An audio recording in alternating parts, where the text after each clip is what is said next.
નવરંગ ગુજરાતમાં આપનું સ્વાગત છે। જૂનાગઢમાં બંગલા ગેંગ પર પોલીસનો વધુ એક પ્રહાર। રાજકોટના ખીરસરાથી 3 ફરાર આરોપીઓ ઝડપાયા। જૂનાગઢ તાલુકા પોલીસ મથકે બંગલા ગેંગ વિરુદ્ધ ગુજસીટોક હેઠળ ગુનો નોંધાયા બાદ 1 વર્ષ પહેલા કરશન મોરી અને દિલો ભગત ચેલાણાની ધરપકડ કરવામાં આવી હતી। જો કે ગેંગના અન્ય 3 આરોપી ભાવિન બર્ડ, નિલેશ બર્ડ અને લાખો હુણ લાંબા સમયથી ફરાર હતા। આરોપીઓને શોધવા માટે ગ્રામ્ય ડિવિઝન ડીવાયએસપી દ્વારા ફરારી જાહેરનામું બહાર પાડવામાં આવ્યું હતું।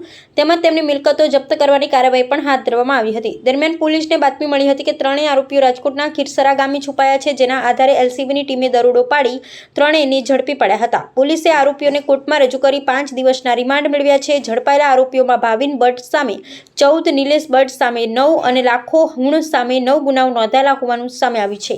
ગ્રામ્ય ડિવિઝનના ડીવાયએસપી રવિરાજસિંહ પરમારે જણાવ્યું હતું કે બંગલા ગેંગ દ્વારા કોઈની મિલકત પચાવી પાડવામાં આવી હોય અથવા કોઈ વ્યક્તિ પીડિત હોય તો તેઓ નિર્ભયપણે પોલીસનો સંપર્ક કરે। જૂનાગઢમાં બંગલા ગેંગ તરીકે કુખ્યાત ગેંગ દ્વારા અવારનવાર લોકોને હેરાન કરવામાં આવતા હતા।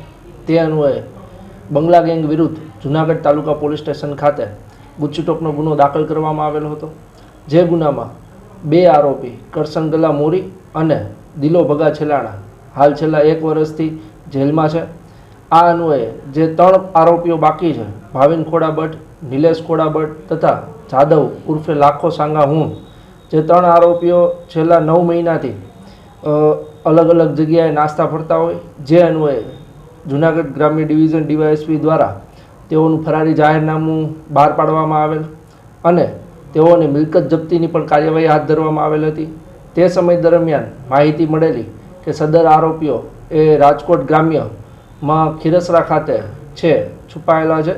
તેવી માહિતીના આધારે એલસીબીની ટીમ દ્વારા રેડ કરી સદર 3 આરોપીઓને હાલ એરેસ્ટ કરવામાં આવેલ છે।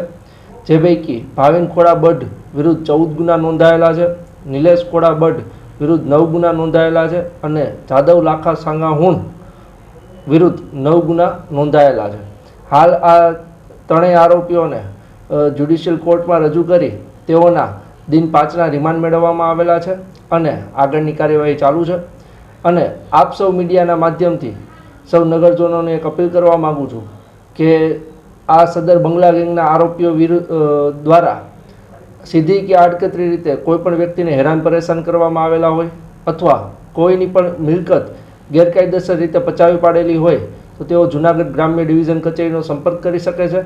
આપની માહિતી તદ્દન ગોપનીય રાખવામાં આવશે અને આપની જો કોઈ ગેરકાયદેસર રીતે મિલકત પડાવી પાડવામાં આવેલ હશે તો તે 100% આપને પરત કરવામાં આવશે।